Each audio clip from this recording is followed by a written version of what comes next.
శివకేశవ తనయుడంట సిరిలిచ్చే దేవుడంట బొంబ నదీ తీరమున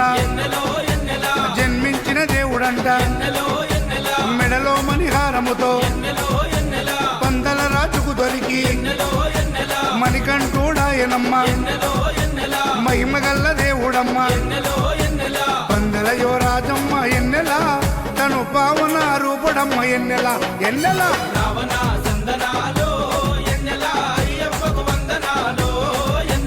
రావణ సందనాలో ఎన్నెల మణికంఠకు వందనాలో ఎన్నెల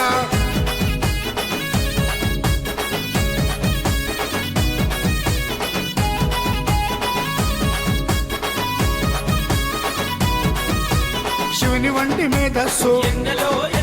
విష్ణు వంటి తేజస్సు కలగలసిన బాలుడమ్మ